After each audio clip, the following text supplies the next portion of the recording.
നാട്ടിലെത്തിയതിൻ്റെ പിറ്റേന്ന് രാവിലെ ബ്രേക്ക്ഫാസ്റ്റൊക്കെ കഴിഞ്ഞ് ഞങ്ങളുടെ വീട്ടിൽ മണ്ട പോയ ഒരു കവുങ്ങുണ്ടായിരുന്നു. അപ്പോൾ ആ കവുങ്ങൊക്കെ ഞങ്ങൾ വെട്ടിയിട്ട് അത് വിറകാക്കി. അത് കഴിഞ്ഞപ്പോൾ നല്ലൊരു മഴയൊക്കെ പെയ്തു. അതൊക്കെ നിന്ന് ആസ്വദിച്ചു. അത് കഴിഞ്ഞപ്പോഴേക്കും ഉച്ചയൂണിനുള്ള ടൈമായി. അതൊക്കെ കഴിഞ്ഞിട്ട് ഞങ്ങൾ നേരെ ഞങ്ങളുടെ അടുത്തുള്ളൊരു തോട്ടിൽ അവിടെ ഞങ്ങൾ ചൂണ്ടയിടാൻ പോയതാണ്. അവിടെ നല്ല ഒഴുക്കൊക്കെ ഉണ്ടായിരുന്നു. വേറെ ചൂണ്ടക്കാരും ഉണ്ടായിരുന്നു. ഒരു 3 പേരാണ് ചൂണ്ടയിടുന്ന ആൾക്കാർ. അങ്ങനെ ചൂണ്ടയിടലൊക്കെ തുടങ്ങി.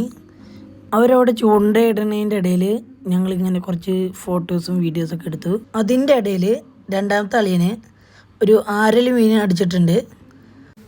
അങ്ങനെ ഒന്നും അറിയില്ലെങ്കിലും എന്തൊക്കെയോ അറിയണ രീതിയിൽ എൻ്റെ രണ്ടാമത്തെ ചേച്ചി എന്തൊക്കെയോ നിന്ന് കാണിക്കണ്ടായിരുന്നു. രണ്ടാമത്തെ അളിയന് വീണ്ടും ഒരു മീൻ കൂടി അടിച്ചിട്ടുണ്ടായിരുന്നു കേട്ടോ. അങ്ങനെ ഞങ്ങൾ ഫിഷിങ്ങൊക്കെ നിർത്തിയിട്ട് വീട്ടിലേക്ക് പോന്നു. അവിടെ എത്തി ആ മീനിനെ കിണറ്റിൽ വിട്ടു. ഇന്നത്തെ വീഡിയോ തീർന്നു.